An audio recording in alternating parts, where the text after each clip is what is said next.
Resolution. Those in favor say aye. Those opposed, no. No. The opinion of the chair, the ayes have it. Mr. Speaker, Gentleman from Massachusetts. on that I ask for a recorded vote.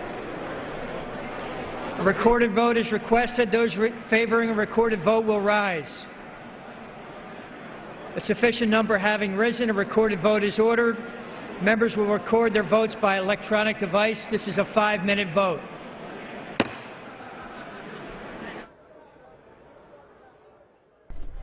Now, a vote on the rule that will set the guidelines for debate on the spending bill for the Departments of Transportation and Housing and Urban Development, and also the agriculture spending bill that could come to the floor later this week.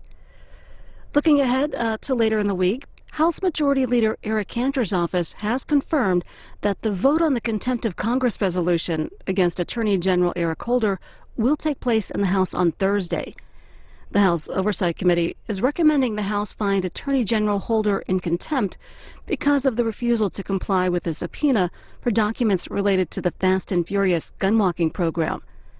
The Associated Press writes that Obama administration officials and House Republican staff members met today but failed to resolve a document dispute that could lead to those contempt charges in the House.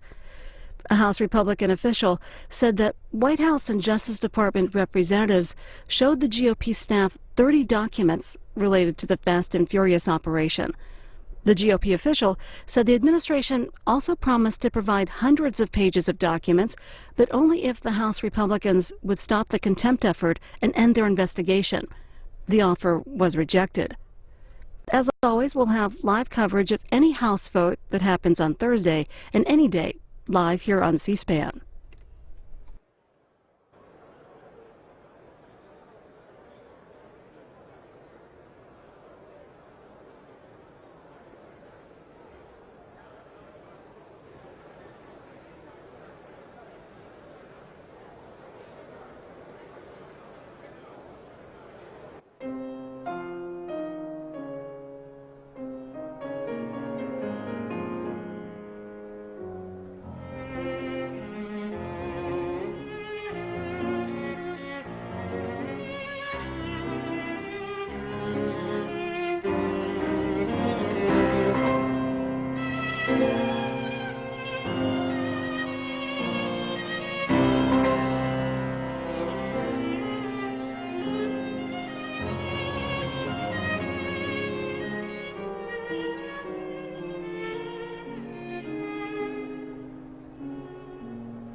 On this vote, the yeas are 229, the nays are 166. The resolution is adopted. Without objection, a motion to reconsider is laid on the table.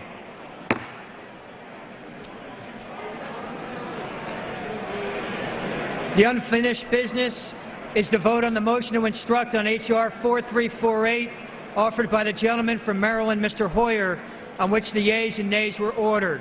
The clerk will redesignate the motion. Motion to instruct conferees on H.R. 4348, offered by Mr. Hoyer of Maryland. The question is on the motion to instruct. Members will record their votes by electronic device. This is a 5-minute vote.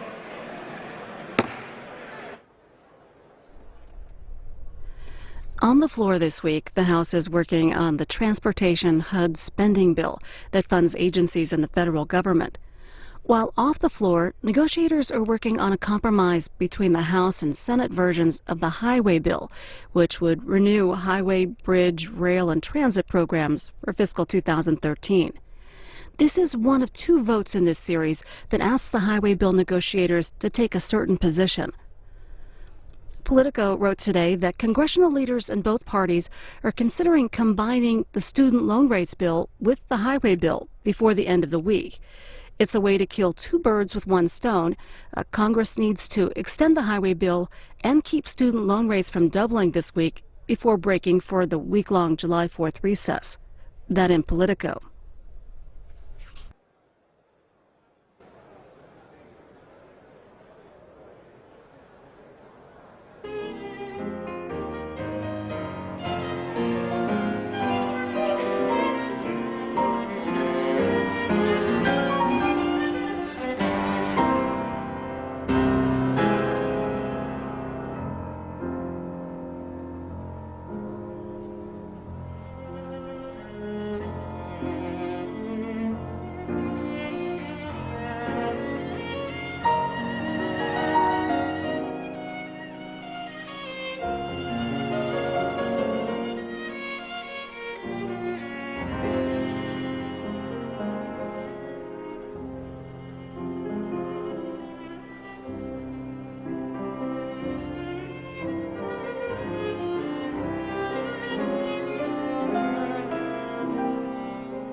On this vote, the yeas are 172.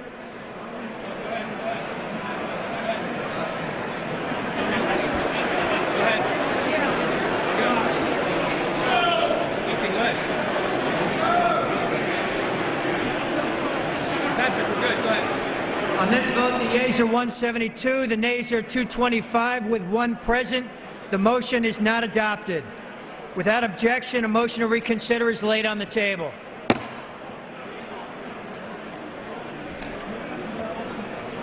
The unfinished business is the vote on the motion to instruct on H.R. 4348, offered by the gentlewoman from Tennessee, Ms. Black, on which the yeas and nays were ordered. The clerk will redesignate the motion.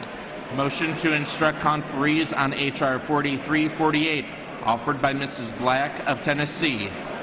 The question is on the motion to instruct. Members will record their votes by electronic device.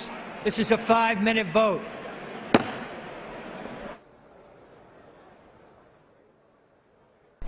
The last vote in this series is another one of those motions to instruct negotiators working on an agreement to renew the highway and mass transit bill. In addition to live coverage of the House and Senate tomorrow, we'll also have a House Energy and Commerce Subcommittee hearing on the future of TV and video content, live at 10 a.m. Eastern on C-SPAN 3. And at 2 p.m. Eastern, also live on C-SPAN 3, a House Science Subcommittee looks at problems with the National Weather Service satellite programs. After this vote, there'll be general debate on the Transportation HUD spending bill, then debate on amendments. A second round of votes on amendments to the bill is expected later tonight. We're hearing no earlier than 10 p.m. Eastern.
On this vote, the yeas are 201, the nays are 194. The motion is adopted. Without objection, a motion to reconsider is laid on the table. Does the gentleman from Connecticut rise?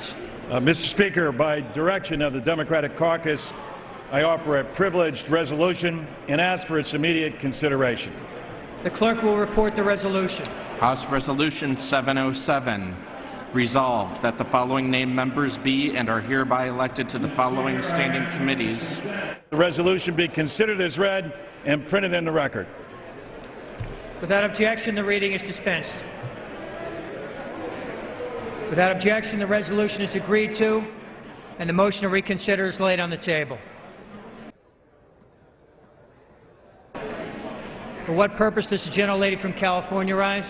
Mr. Speaker, under Rule 22, Clause 7C, I hereby announce my intention to offer a motion to instruct on H.R. 4348, the Transportation Conference Report. I move that the managers on the part of the House at the conference on the disagreeing votes of the two houses on the Senate amendment to the bill H.R. 4348 be instructed to agree to the freight policy provision in Section 1115, Section 33002, Section 33003, and Section 33005 of the Senate amendment. That's all. The gentlewoman's notice will appear in the record. Thank you. Yay. For what purpose does the gentleman from Pennsylvania rise? Mr. Speaker, under Rule 22, Clause 7C, I hereby announce my intention to offer a motion to instruct on H.R. 4348, the Transportation Conference Report. Move that the managers on the part of the House at the conference on the disagreeing votes of the two houses on the Senate amendment to Bill H.R. 4348 be instructed to resolve all issues and file a conference report not later than June 28, 2012. The gentleman's notice will appear in the record.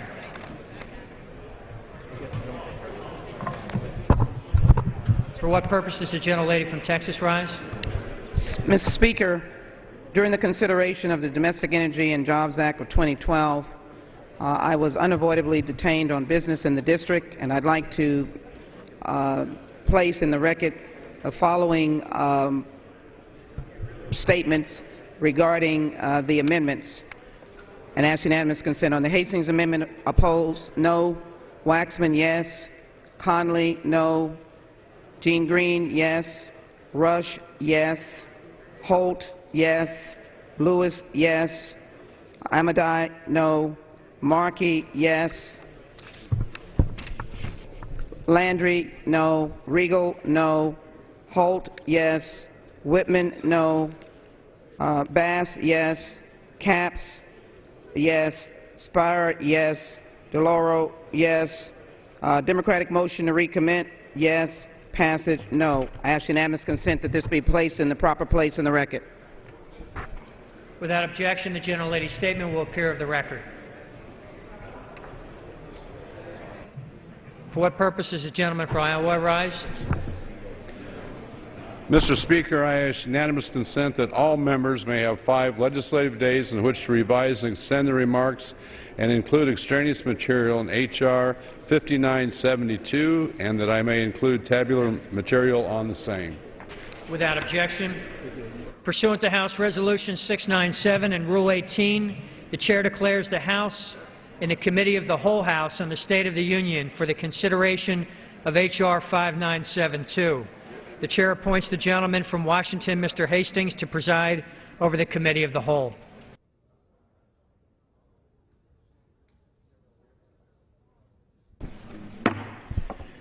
The House is in the Committee of the Whole House on the State of the Union for the consideration of H.R. 5972, which the clerk will report by title. A bill making appropriations for the Departments of Transportation and Housing and Urban Development and related agencies for the fiscal year ending September 30th, 2013, and for other purposes. Pursuant to the rule, the bill is considered read the first time. The gentleman from Iowa, Mr. Latham, and the gentleman from Massachusetts, Mr. Oliver, will each control 30 minutes. The Chair recognizes the gentleman from Iowa. The gentleman will suspend. Committee will be in order.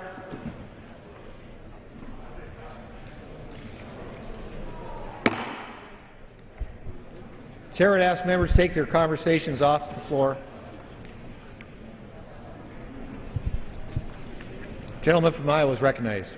I thank the chairman, and I yield myself as much time as I may consume. Gentleman is recognized. Mr. Chairman, I'm pleased to present the fiscal year 2013 Transportation, Housing, Urban Development Appropriations Bill to the House. Before we get to the bill, I'd like to take a moment to congratulate my colleague and ranking member of this subcommittee, John Olver, for his many years of service.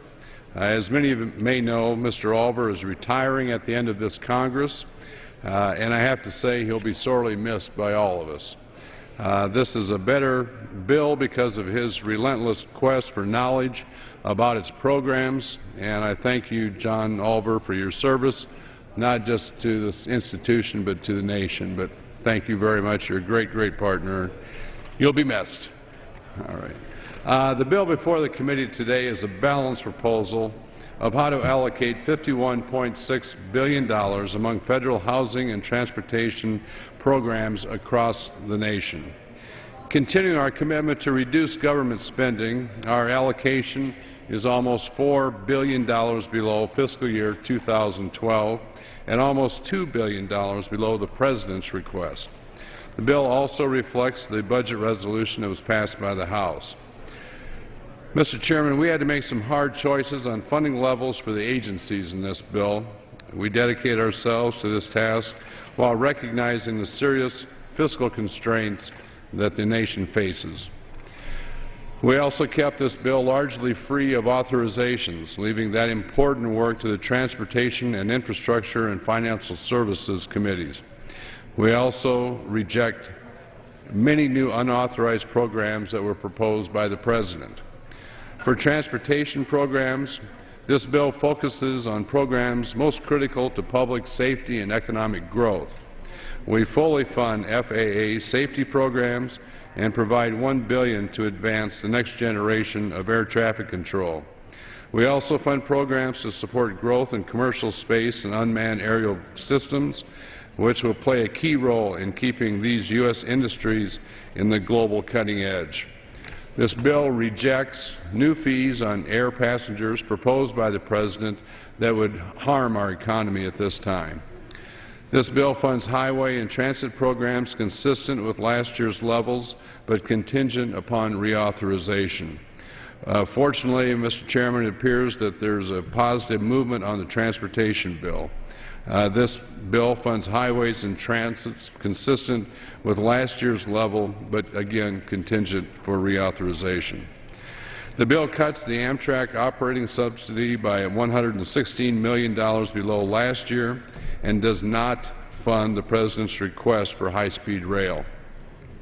However, the bill does provide $500 million in authorized funds to fix existing infrastructure on public passenger lines. This will immediately create jobs, and as the CBO has scored it with an almost 80% outlay rate in the first year. We believe this is a better alternative to the administration's high-speed rail proposal. For housing programs, this bill fully funds renewals of the Section 8 vouchers, serving about 2.2 million families. We also provide $75 million for 10,000 new VASH vouchers. Those are for the homeless vets. We fully fund the budget request in that item. The bill matches the President's request for $8.7 billion for project-based rental assistance. The CDBG is funded at a $3.4 billion level, and home is funded at $1.2 billion. I'd like to close by saying we tried to be balanced in our approach with this bill, but we did reject broad new unauthorized programs requested by the President. We also do not include other authorizing provisions requested by other members out of deference to the ongoing work of both the T&I and Financial Services Committees. I urge my colleagues to support this bill, and Mr. Chairman, I reserve the balance of my time. Gentleman reserves. The gentleman from Massachusetts.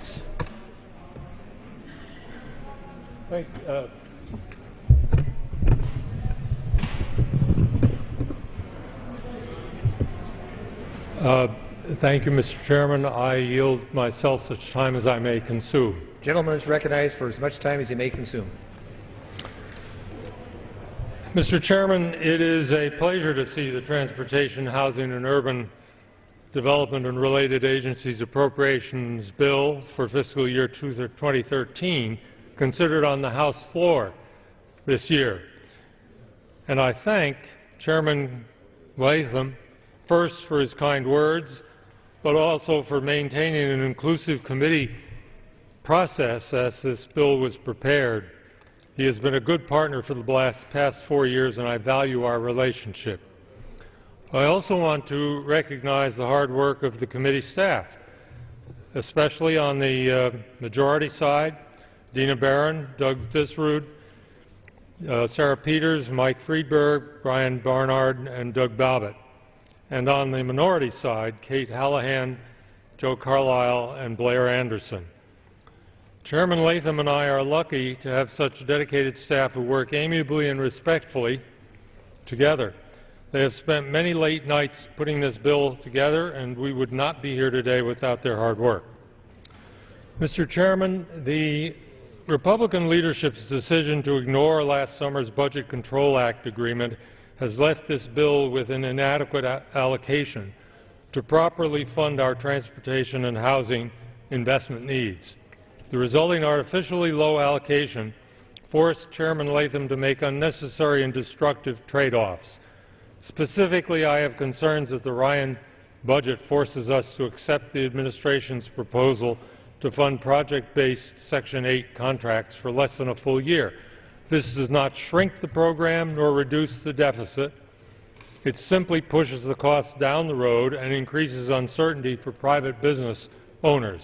I'm also disappointed that this bill does not fund the Sustainable Communities Initiative.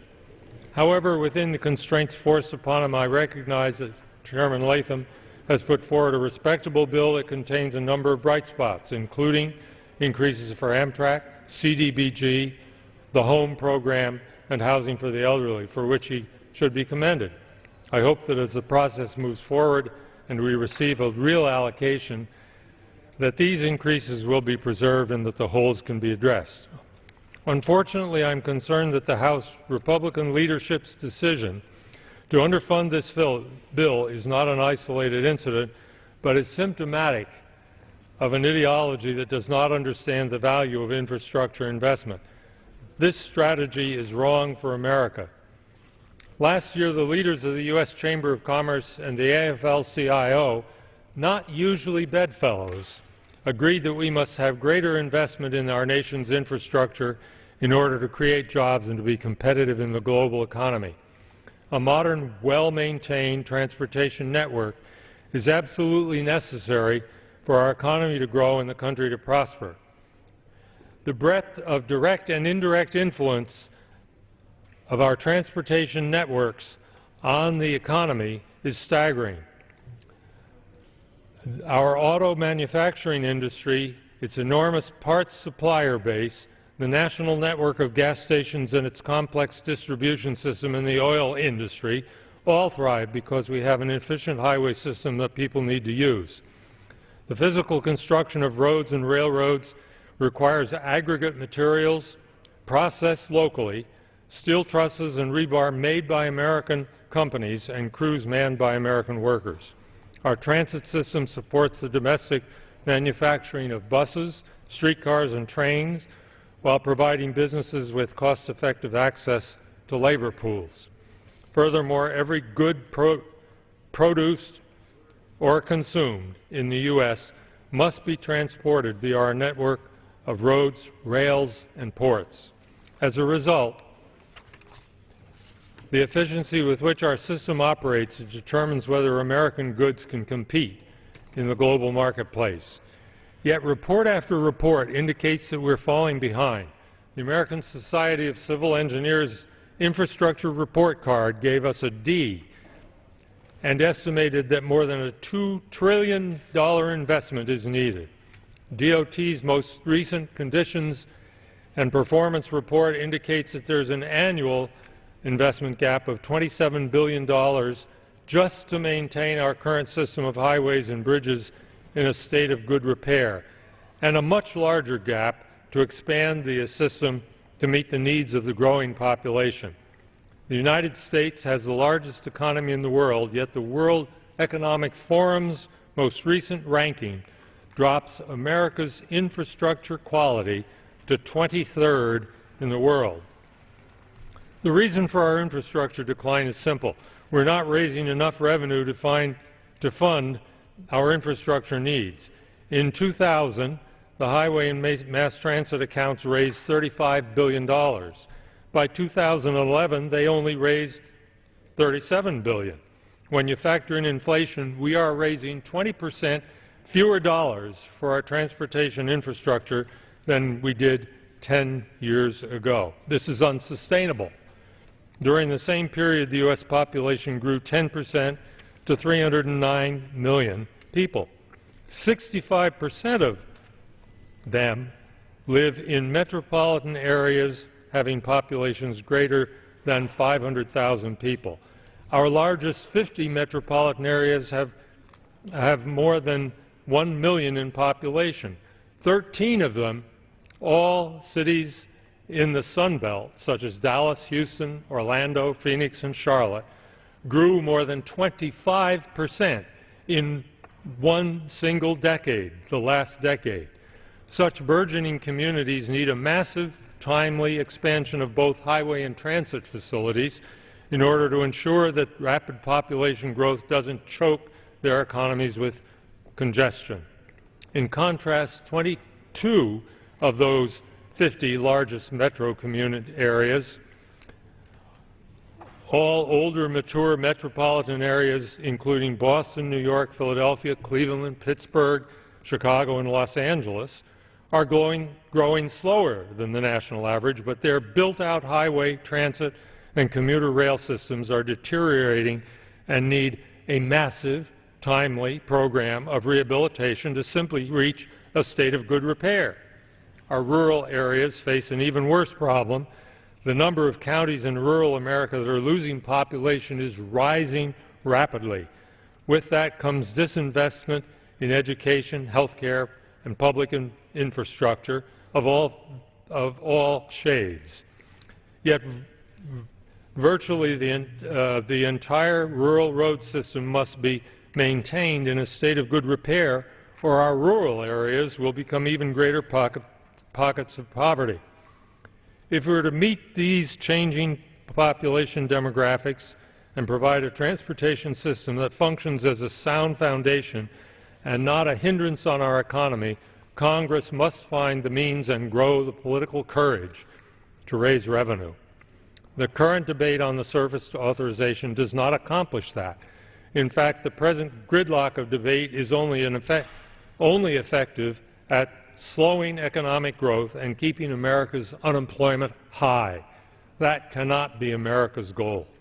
I reserve the balance of my time. Gentleman from Iowa. I thank the chairman, and I would be proud to yield 5 minutes to the chairman of the full committee, gentleman from Kentucky, Mr. Rogers. The gentleman from Kentucky is recognized for 5 minutes. Mr. Chairman, thank you for yielding, and thanks to the chair. I rise in support of this bill. This is the 6th bill that we've considered in the House floor, which means the House is nearly halfway done with its appropriations bills for fiscal 13.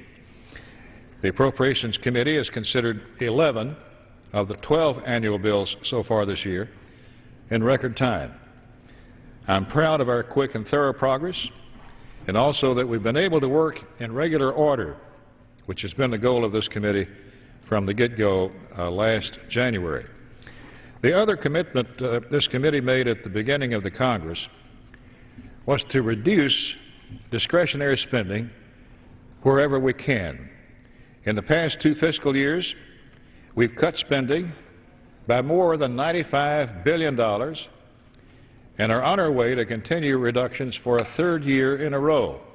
I've said it before, Mr. Chairman, but this is an historic accomplishment, a record for spending reductions that this nation has not seen since at least World War II. The fiscal 13 Transportation, Housing, and Urban Development Appropriations Bill continues this downward trajectory, cutting nearly $4 billion from last year's level, bringing us to the lowest level of spending for this bill since 2009. The $51.6 billion included in this bill funds Department of Transportation agencies like the FAA, the Federal Railroad Administration, the National Highway Traffic Safety Administration, as well as critical housing and urban development programs. Within the Department of Transportation, the bill targets funds towards programs that improve the reliability, efficiency, and safety of our nation's transportation system. This includes reducing congestion and delays for air travelers by providing nearly $1 billion for the FAA's Next Gen program, carefully funding Amtrak to help build and maintain rail bridges and tunnels, and supporting construction at airports across the nation. These smart investments in America's infrastructure will help create an environment that supports job creation and spurs economic growth.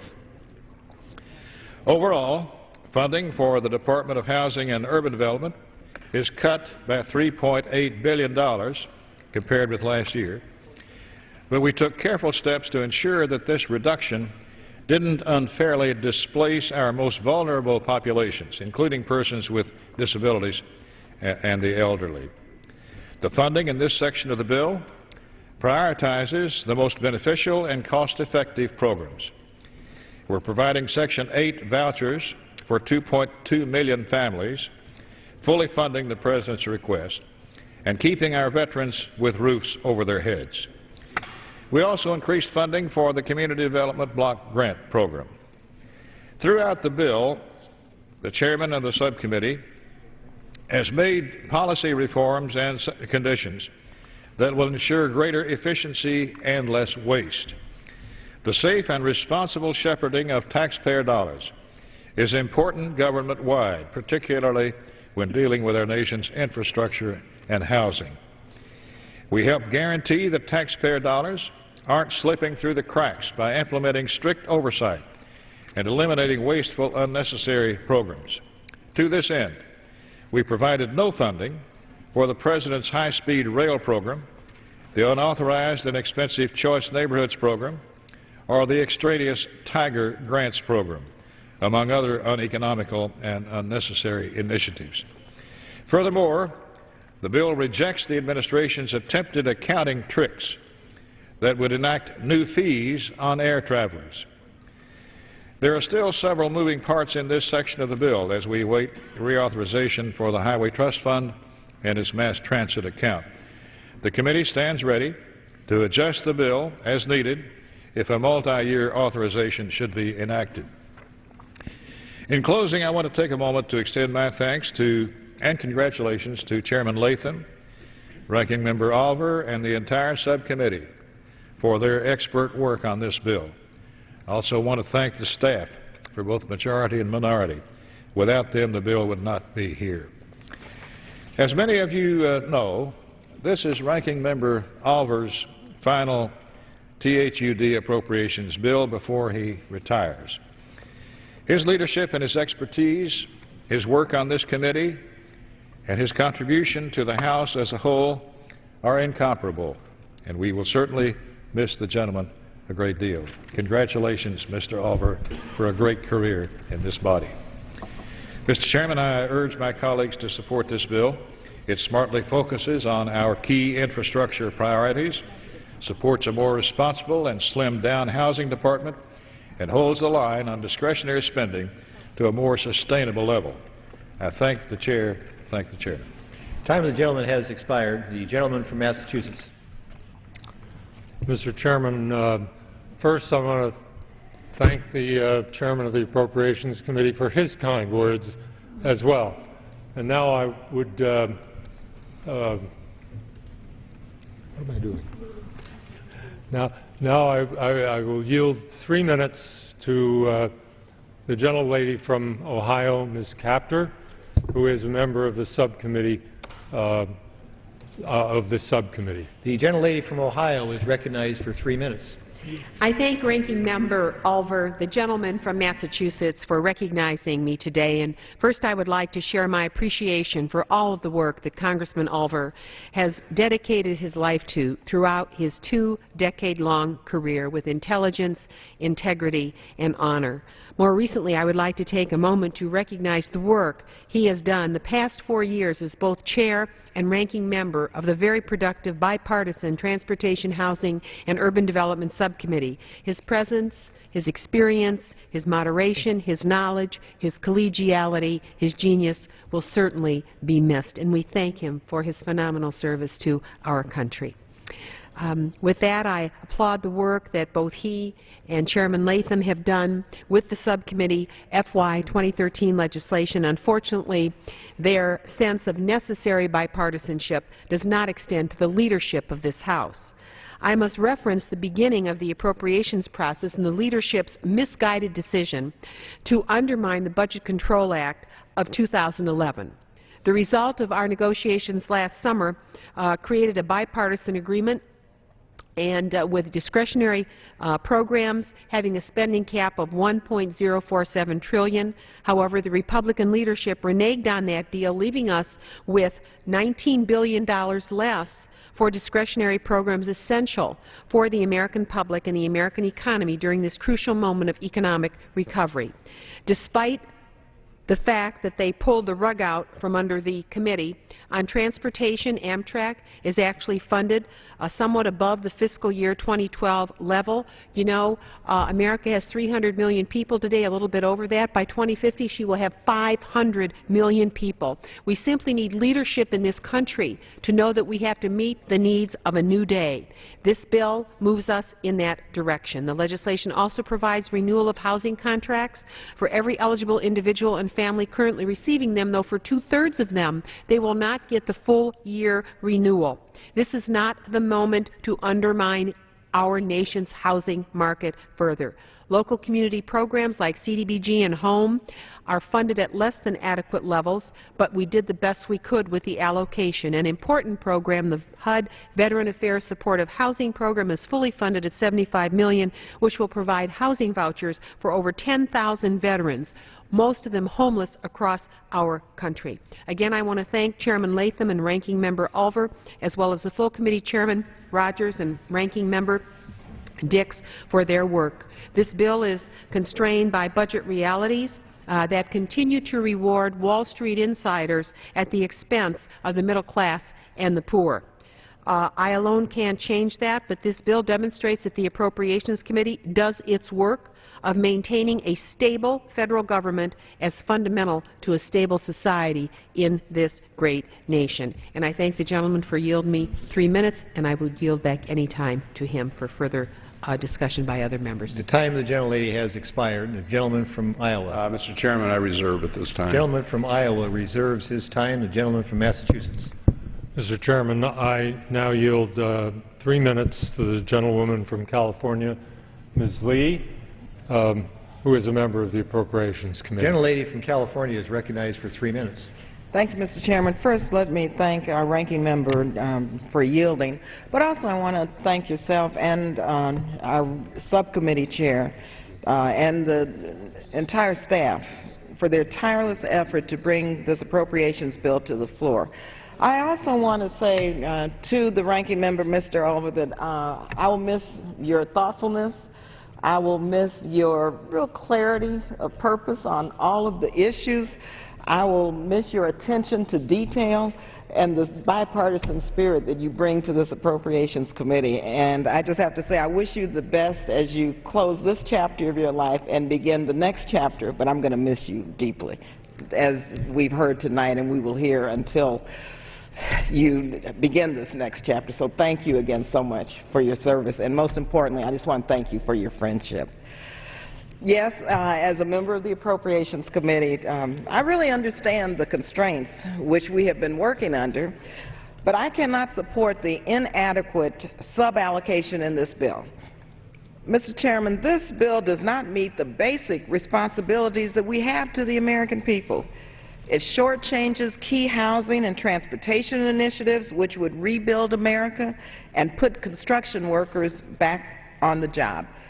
And in a time of great need, this bill does not include a single dollar for the Tiger Grant program.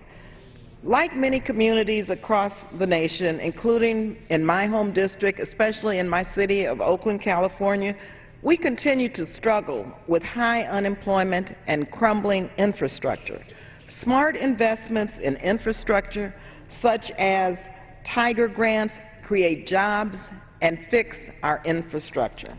Tonight, Congresswoman Maxine Waters will offer an amendment to add $500 million in Tiger funding. I'm very proud to co-sponsor this amendment, and I appreciate Congresswoman Waters bringing this forward because this is a very important amendment for us to support. So I hope all members will support that $500 million increase in Tiger funding. In addition to shortchanging our transportation needs, this bill fails to invest in our nation's critical affordable housing stock. And I know the chairman and Mr. Olver remember in committee I tried to begin the debate on increasing the project-based Section 8 voucher program because landlords and developers and tenants are going to be shortchanged if we don't fix this. Hopefully that amount will be increased in the Senate. Now, in the middle of a housing emergency, gutting support for affordable housing for our nation's seniors, the disabled, families and children, that's just plain wrong. Republicans supported bailouts to Wall Street, but even the smallest programs to help families on Main Street like choice neighborhoods and sustainable communities, those initiatives are completely zeroed out. This bill fails to fund the National Affordable Housing Trust Fund, which Senator Sanders and myself initiated when we both were on the Banking Committee many years ago. May I have an additional 30 seconds, please? I yield an additional 1 minute to the Gentlelady gentlewoman. is recognized for one additional minute. Thank you very much. This bill, as I said a minute ago, this fails to fund the National Affordable Housing Trust Fund. Very important initiative. Senator Sanders and myself, we initially put forth this idea when we were both on the Banking Committee. And this was an excellent idea. It was an excellent bill. It was an excellent program which would build the desperately needed housing. It would create thousands of construction jobs, which would, of course, boost the entire economy. This bill that we're debating tonight does not fund that, and that is really too bad. The American people need Congress to invest in our nation's infrastructure. We cannot build a strong and prosperous nation if our roads and bridges are crumbling beneath our feet. We cannot build a strong economy if we leave millions of Americans in poverty at the risk of homelessness and struggling to find a good-paying job. So I urge members to oppose this bill, but again, I want to thank the chairman and the ranking member for working on this subcommittee bill in the spirit of bipartisanship, but I think it just falls short for many of us to support. Thank you, and I yield the balance of my time. The time of the gentlelady has expired. The gentleman from Iowa. Mr. Chairman, I'll continue to reserve. Gentleman from Iowa reserves his time. The gentleman from Massachusetts. Mr. Chairman, I will now yield 2 minutes to the gentlewoman from Texas, Mrs. Jackson Lee. Gentlelady from Texas is recognized for 2 minutes. I thank the ranking member, and I thank the chairman of the full committee of the subcommittee and both chair and ranking member. I do, too, want to take a moment to thank the ranking member for his long service to this nation. As he has been a member of the Appropriations Committee, we can count his work inside this House, but I really thank the American people, Mr. owe you a moment of gratitude for the work and commitment that you've shown in making sure that those who need help can get help, and I want to pay tribute to you this evening. I also want to indicate that we understand that we are living in difficult times, but I raise concerns about funding living in the fourth largest city in the nation, where we see enormous congestion, and the importance of transit dollars. $900 million fortunately came to Houston after a long, long wait to build a light rail system. Those dollars need to continue. Housing plays a very important role. In the city of Galveston, for example, they have been the recipient of $700 million after Hurricane Ike to use for the restoration of private housing, infrastructure, and, of course, public housing. To cut those lines of funding will, in essence, impact communities around the nation who are impacted by disaster. Losing the full funding of the Tiger Grant, and I support the gentlelady from California, Ms. Waters' amendment to restore those dollars, they create jobs. And so it is important as we look at this bill that we look at it from the perspective of solving the hurt of Americans who have been impacted by disaster, of improving mobility, of ensuring that we put Americans back to work with funding for transportation and the infrastructure. I cite Galveston in particular because there is a conflict going on with respect to the importance of public and private housing. Funding that has come about through the Stafford. I yield the gentlewoman one additional minute. The gentlelady from Texas is recognized for one additional minute. The situation in Galveston resulted from a very unique impact of Hurricane Ike. Mr. Chairman, most think that the surge would come from the larger body of water, but the surge came from the bay. It really impacted low-income individuals who didn't have any flood insurance or had already paid for their house. It had been in their families for years. And through the largesse of the Congress and HUD, a $700 million package was presented to restore that area and those houses and those families, many of whom I visited in tents. We have a situation where there's a misunderstanding of the value of those federal funds. But we do have those federal funds, and it is in tribute to this Congress of which I want to see funds for public housing, for affordable housing continue. And with that, I would hope that we have an opportunity in conference or have an opportunity to restore the funds that have had to be cut because they create jobs, they provide a lifeline for those impacted by disaster, and they create the mobility and infrastructure rebuild that America needs. I yield back. Time of the gentlelady has expired. The gentleman from Iowa. Mr. Chairman, I will continue to reserve unless the gentleman from Massachusetts has more speakers. If you'd like to go ahead and close, I will. I am prepared to yield back. Okay. Do I do that first? The gentleman from Iowa reserves. The gentleman from Massachusetts recognized. Yeah, go ahead, and I'll close. Mr. Chairman, I yield back the remainder of the time. The gentleman yields back the remainder of his time. The gentleman from Iowa. Mr. Chairman, again, I want to congratulate my good friend, Mr. Olver, and second what he said, the staff on both sides does an outstanding job for this subcommittee and for the country, and it's a marvel to watch them work together and to come to this bill. So with that, Mr. Chairman, I'll yield back the balance of my time. The gentleman from Iowa yields back his time. All time for general debate has expired. Pursuant to the rule, the bill should be considered for amendment under the 5-minute rule. The amendment printed in Section 3 of the House Resolution 697 is adopted. During consideration of the bill for further amendment, the Chair may accord priority in recognition to a member offering an amendment who has caused it to be printed in a designated place in the congressional records. Those amendments will be considered read. The clerk will read. Be it enacted that the following sums for departments of transportation and housing and urban development and related agencies for fiscal year 2013, namely Title I, Department of Transportation, Office of the Secretary, Salaries and Expenses, $108,277,000. What purpose the gentlelady from Texas rise? Mr. Chairman, I have an amendment at the desk, amendment number 413. The clerk will designate the amendment. Amendment offered by Ms. Jackson Lee of Texas, page 3, line 3, strike not to exceed.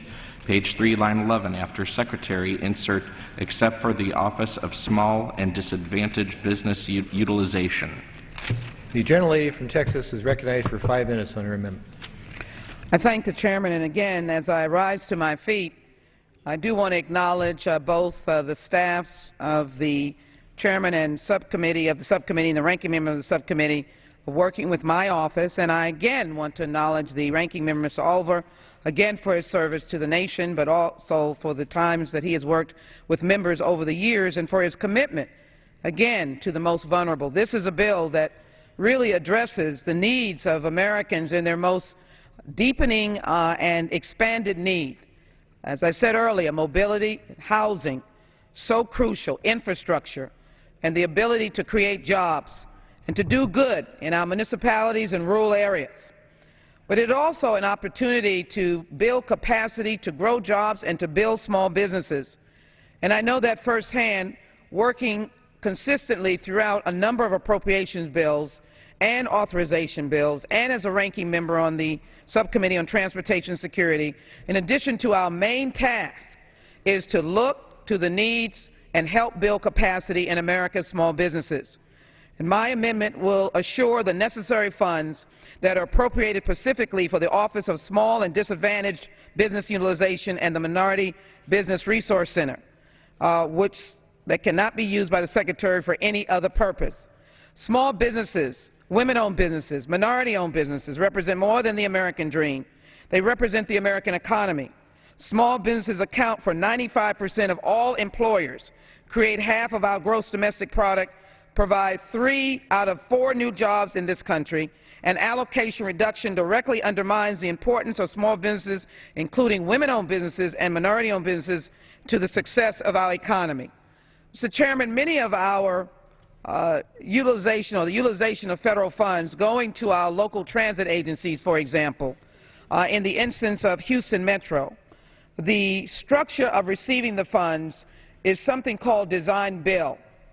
Many around the country are using that format, which means that the corporation or the retained contractor has overriding control over the distribution of those funds and the construction of that light rail. I celebrate light rail. I celebrate the importance of light rail and have done so for the time that I've had the privilege of serving Houston in the 18th Congressional District. But in this instance, it's important to note that in the course of the design bill for Houston Metro and HRT, they have dropped their commitment to small, minority, and women-owned businesses. What did I say? Dropped the commitment. Dropped it poorly, dropped it with a negative impact, dropped it impacting women-owned businesses and minority-owned businesses. And we've got to get back in order to be able to show that the utilization of those businesses creates jobs. Small businesses have lost an estimated $13.8 billion in business opportunity because they cannot fairly compete for federal contracts because larger companies are allowed to bungle contracts. In essence, HRT has self-performed instead of sharing those dollars. The Department of Transportation created the Office of Small and Disadvantaged Business Utilization, OSDBUs, as part of the Small Business Act because it recognizes this impact of big businesses that pose to small business success. Since the OSDBU's creation has been a voice for small and disadvantaged business, ensuring these businesses are provided with the maximum ability to participate in the agency's contracting selection process for contract and subcontract jobs. These office divisions are numerous. Each of the office impact America's entrepreneurs and business ventures in several key ways. For instance, the Women's Procurement Assistance Committee provides women-owned businesses with best practices of business growth and increases awareness of opportunities. I met on the job, Mr. Chairman, a woman who had taken over the business of her husband who died of cancer. She had a household to lead, and she was trying to do this kind of construction work. At the time, she had been given by HRT safety work, just holding up a sign. I'm glad because of the encouragement, the utilization of this particular office, our office pushing, that she now is more advanced in the contract that she is now securing. But it has to be encouraged. And this amendment is to ensure that we don't leave out small, disadvantaged, women-owned and minority-owned businesses. The Office of the Short-Term Lending Program is able to give qualifying small business loans with competitive interest rates for DOT contracts and subcontracts. In conjunction with the OSDBU, the Minority Business Resource Center is responsible for promoting the use of small businesses. My home state of Texas was chosen as a headquarters for the OSDBU Gulf region, and in my home city of Houston, Texas, there are more than 60,000 women-owned businesses and more than 60,000 African-American-owned businesses and thousands of other businesses, Asian, Latino. I am asking my colleagues to support this amendment because it is an amendment that ensures that we put minority, women-owned, disadvantaged, on small businesses to work under this legislation. Time of the gentlelady has expired. What purpose does the gentleman from Iowa rise? I thank the chairman. We'll be more than happy to accept the amendment. Would the gentleman yield?